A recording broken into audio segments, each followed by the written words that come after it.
Let's continue this discussion. Okay. Okay, next question is going to be, if minimum wage increase continue nationally, how will that affect PT SOS business model and then service rate to the client? Okay, so as we mentioned before, PT SOS strictly complies to the regulation, meaning it includes the minimum wage upgrades.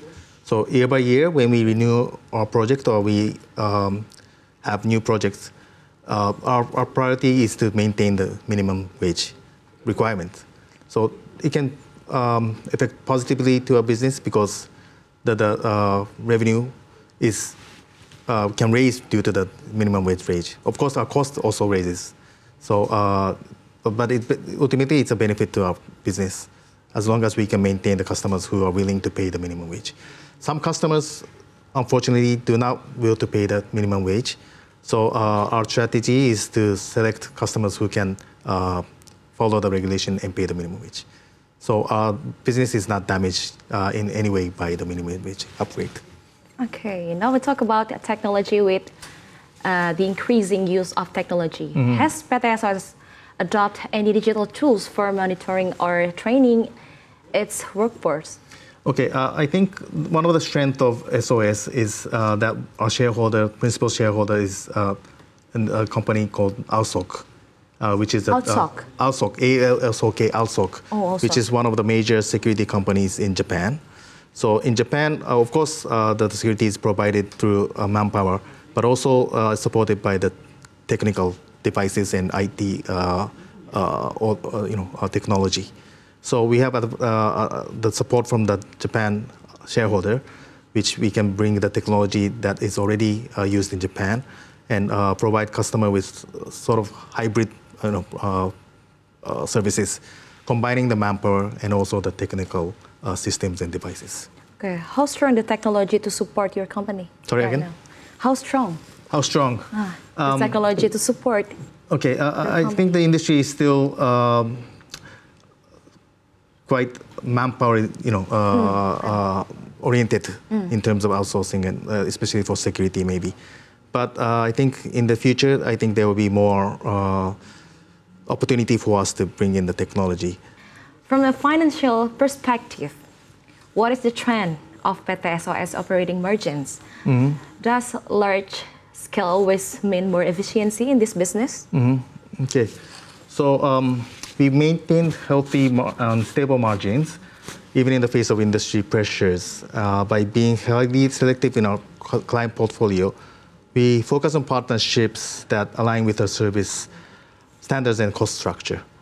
So this supports sustainable, quality-driven growth rather than just volume-driven expansion.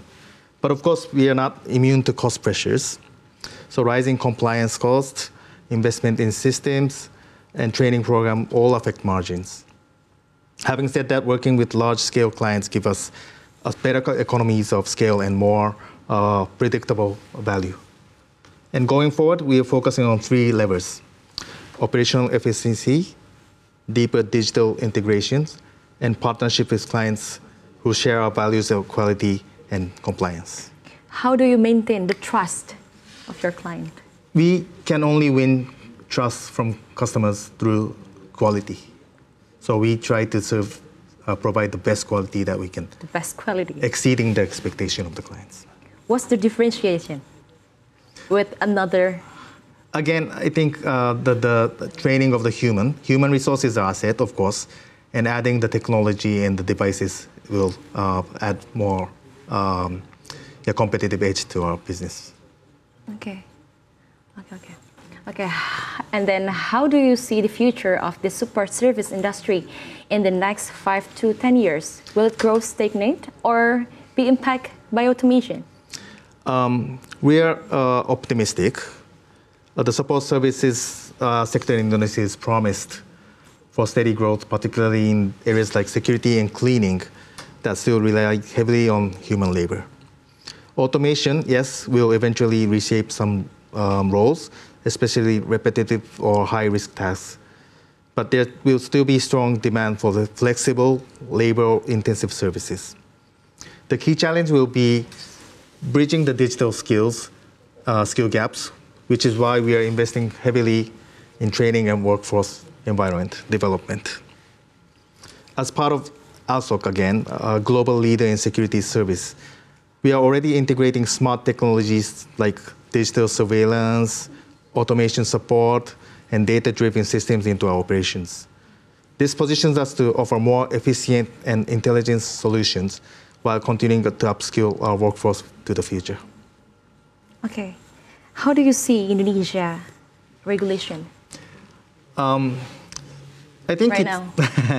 For us, again, it's a challenging in some ways, but I think as long as we follow the regulation and find, customers who can also agree to that, direction, I think it's a good regulation, especially for the labor, the workers, and we want to be a labor-oriented business, so I think it's not a headwind, but it's a follow win for us.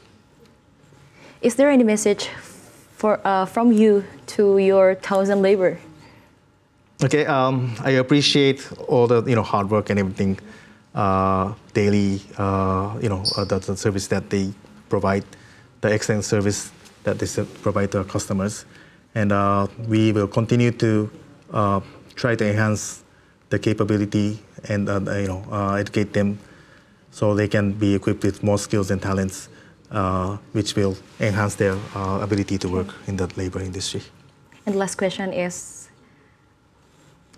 what do you hope for this industry? I hope that everybody will be, how should I say, strict to follow the regulations. And as I said, I think that the employees' satisfaction is the key to satisfy the customers. So I think if everybody can share this value, I think the industry will be more better.